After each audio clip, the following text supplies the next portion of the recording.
Good morning. Welcome back. My today's topic is Bijolia peasant movement of Rajasthan. Right? यहाँ पर हो ये रहा था कि हर जगह राजस्थान के हर एरिया में, हर टाउन के अंदर, छोटे छोटे गांवों के अंदर लोग जो थे वो जागीरदार से परेशान हो रहे थे और मूवमेंट की शुरुआत कर रहे थे। अगर इतने सारे मूवमेंट्स आ जाते हैं तो आप कंफ्यूज हो जाते हो। तो मैं आपको यही एक एडवाइस दूंगी कि आप इसको एज अ स्टोरी लर्न करिए, तो वो बहुत इजीली आप समझ पाएंगे। देखिए, एक स्टोरी फॉर्म कर रहे हैं हम आज। After the death of Rao Govindas of Bijolia, मतलब बिजोलिया के जो जागीरदार थे जिनका नाम था राव गोविंद दास, ठीक है, उनकी मृत्यु के बाद Kishan Singh became the new jagirdar. कौन बने नए जागीरदार? किशन सिंह। अब क्या किया उन्होंने? He forced to pay heavy land revenue which was half of the gross produce। जागीरदार बनने के बाद उन्होंने क्या किया? जो रेवेन्यू था, लैंड रेवेन्यू, वो बढ़ा दिया। कैसे? कि जो खेत है, उस खेत के अंदर जितना भी प्रोडक्शन हो रहा है, जो भी प्रोड्यूस हो रहा है, उसका हाफ पोर्शन डायरेक्टली किसको देना होगा? जागीरदार को देना होगा। मतलब यहाँ पर किसको? किशन सिंह को। तो ये तो अत्याचार हुआ। तो यहाँ पर लोगों ने इस चीज का अपोजिशन चालू किया। उन्होंने महाराणा को क्या किया? बिजोलिया के जो महाराजा थे उनको कंप्लेन करवाई। तो महाराजा ने अपने एक असिस्टेंट को वहां पर भेजा जो पूरी तरीके से किशन सिंह से मिल चुका था, और उसने रिपोर्ट में ये लिखा कि ये सब कुछ जो कंप्लेन आ रही है वो गलत है। मतलब यहाँ पर महाराजा की तरफ से भी कोई भी एक्शन नहीं लिया गया। इन 1903 अब क्या हुआ? He also imposed chanwari tax. क्या है चनवारी टैक्स?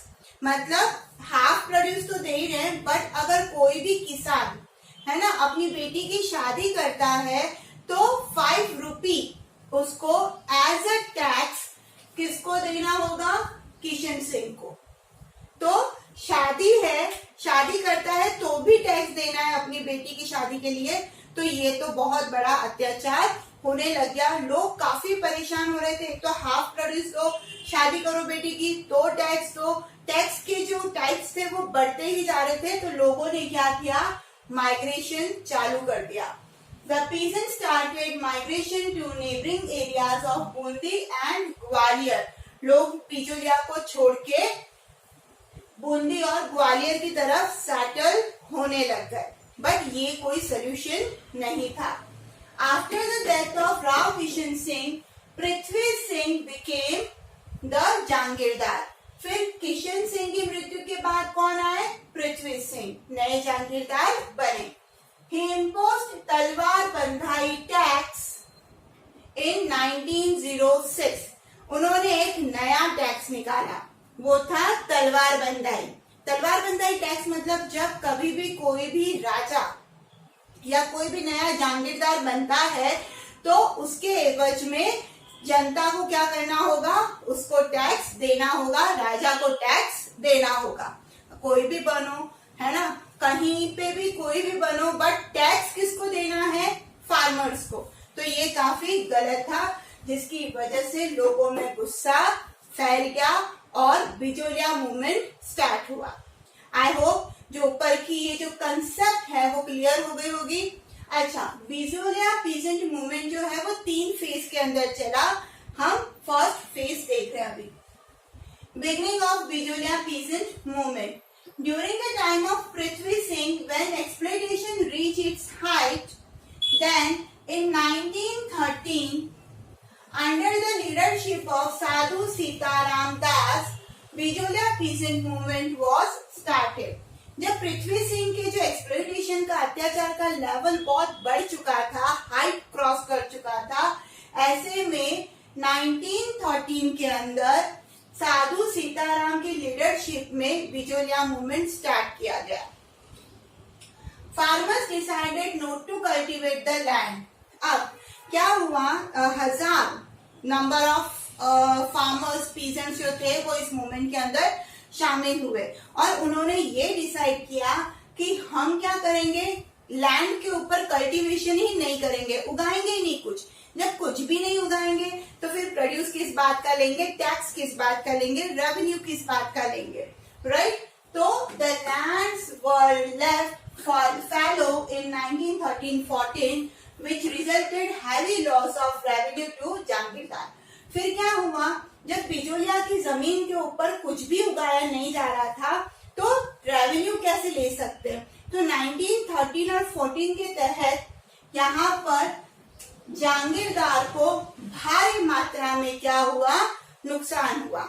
बिजोलिया के फार्मर्स ने क्या किया, बिजोलिया के बाहर जहाँ पर वो माइग्रेट कर रहे थे, जैसे कि बूंदी, ग्वालियर, खालसा लैंड ऑफ उदयपुर, वहां पर कल्टीवेशन चालू कर दिया, बट बिजोलिया में नहीं किया, जिसकी वजह से पृथ्वी सिंह को बहुत ज्यादा नुकसान हुआ। फिर पृथ्वी सिंह की मृत्यु हुई और उनका ही बेटा केसरी सिंह वापस केसरी सिंह जागीरदार बना। अब क्या किया उसने, वो जागीरदार बनने के बाद उदयपुर के आसपास के एरियाज जो थे वो डायरेक्ट कंट्रोल में ले लिए, जहां पर ये जो बिजोलिया के पीसेंट्स थे वो फार्मिंग कर रहे थे। तो ऐसे में जब वो एरिया डायरेक्टली कंट्रोल में आ गया तो ये जो मूवमेंट था वो पूरी तरीके से सप्रेस हो गया, खत्म हो गया। I hope first phase clear हो गया होगा। After the end of phase first, now second phase. In 1916 CE, the leadership of this movement came into the hand of Vijay Singh Pathik. Phase 1 के अंदर साधु सीताराम की लीडरशिप में peasant ने क्या किए थे, एक्शन लिए थे। अब सेकेंड फेज में साधु सीताराम ने वो लीडरशिप किसको दे दी, विजय सिंह पथिक। ही एस्टैब्लिश विद्या प्रचारणी सभा। उन्होंने क्या किया, लोगों के अंदर एजुकेशन फैलाने की कोशिश करी और इसीलिए उन्होंने विद्या प्रचारणी सभा एस्टैब्लिश करी। He also started a library, school and अखाड़ा। बिजोलिया के अंदर लाइब्रेरी, स्कूल और अखाड़ा भी इन्होंने स्थापित किए। He also organized बिजोलिया किसान पंचायत। साथ ही साथ में डिस्कस करने के लिए उन्होंने एक पंचायत, यानी मैं बोल सकती हूँ एक संघ बनाया, जिसको नाम दिया बिजोलिया किसान पंचायत। किसने, विजय सिंह पथिक ने, इन द ईयर 1916। ओके, अब 1917 में क्या हुआ, मैनी पेटिशंस हुआ ये कि जब इन्होंने बिजोलिया किसान पंचायत समिति बनाई थी तो काफी किसान उससे जुड़े और उन्होंने क्या किया, अलग अलग प्रॉब्लम्स के ऊपर पेटिशन बनाना चालू किया। जो ठिकाना यानी जो राजा थे वहां के उस लोकल एरिया के, उनको भेजा जाता था। ठीक है, तो ऐसे बहुत सारे पेटिशंस उन्होंने हजारों सिग्नेचर्स के साथ क्या किया, ठिकानास में भेजा। बट अच्छा क्या था उसके अंदर, to abolish what, land revenue, शादी के ऊपर जो टैक्स है वो, फोर्स लेबर है, बहुत सारे ऐसे टॉपिक्स के ऊपर उन्होंने पेटिशन बनाए और ठिकानास में भेजे। बट उन सब पेटिशन को क्या कर दिया गया, इग्नोर कर दिया गया। फिर क्या हुआ, इन 1918 दे डिसाइडेड, कौन, बिजोलिया के जो फार्मर्स थे उन्होंने डिसाइड किया not to obey the orders of thikanas, कि हम अब ये जो ठिकाना है, ये जो हमारे हेड है, इनके ऑर्डर्स अब नहीं मानेंगे। बॉयकॉटेड द ठिकाना पुलिस एंड कोर्ट। किसी भी चीज के लिए जब परेशानी होती थी तो जो लोग पुलिस के पास जाते थे, सेना की मदद लेते थे, न्यायालयों में, अदालतों में जाते थे, तो पूरी तरीके से उनको बॉयकॉट कर दिया। Not to go to the town for shopping, नगर के अंदर शॉपिंग करने भी नहीं जाएंगे, जिसकी वजह से काफी बड़ा नुकसान ठिकानास को हुआ। नॉट टू ड्रिंक, शराब नहीं पिएंगे। टू स्टॉप मैरिजेस, अच्छा मैरिजेस के ऊपर टैक्स है तो हम मैरिज ही नहीं करेंगे। एंड डेथ फीस्ट, और ना ही मृत्यु भोज करेंगे। तो जब ये एक्शन लिए तो ये जो ठिकाना थे वो ब्रिटिश गवर्नमेंट के साथ मिलकर यहाँ पर लोगों को पकड़ने के लिए तैयार हो गए। इसमें साधु सीताराम और माणिक्यलाल वर्मा दोनों को ही पकड़ लिया गया। ये विजय सिंह पथिक जो थे वो अंडरग्राउंड हो गए और साथ ही साथ में बहुत सारे लीडर्स यहाँ पर अरेस्ट किए गए। अच्छा, इन 1919 क्या हुआ, in order to listen complaints, क्योंकि इतना सब कुछ बॉयकॉट किया जा रहा था, ठिकाना के ऑर्डर्स को ओबे नहीं किया जा रहा था, तो ये सब रोकना बहुत जरूरी था। तो गवर्नमेंट ने क्या किया, गवर्नमेंट ऑफ मेवाड़ ने फॉर्म्ड कमीशन, एक कमीशन बनाया अंडर द लीडरशिप ऑफ बिंदुलाल दास। जिनके लीडर कौन थे, बिंदुलाल दास। उनके लीडरशिप में एक ऐसा कमीशन बनाया जो लोगों की कंप्लेंट सुनेंगे और उसको महाराजा तक पहुंचाएंगे। बट ये सब बातें व्यर्थ रही, कुछ भी नहीं हुआ। लोगों ने वापस जमीन पे प्रोड्यूस करना बंद कर दिया, ठीक है, उगाना बंद कर दिया, शादियां बंद कर दी, बॉयकॉट कर दिया पुलिस का, कोर्ट का। तो ये कंटिन्यूअसली चलता ही जा रहा था।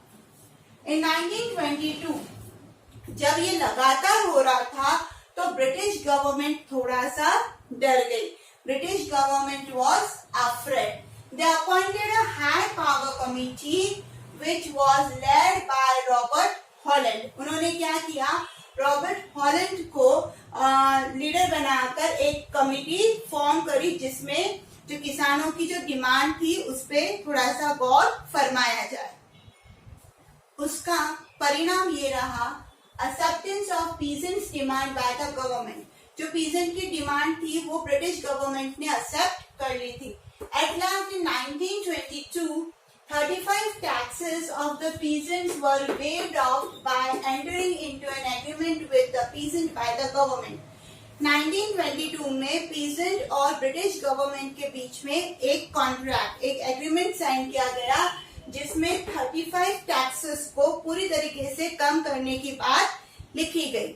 ठीक है, तो यहाँ पर क्या हुआ, फेज 2 हुआ। यहाँ पर इन्होंने पीजेंट ने क्या किया था, मूवमेंट को ड्रॉप किया था।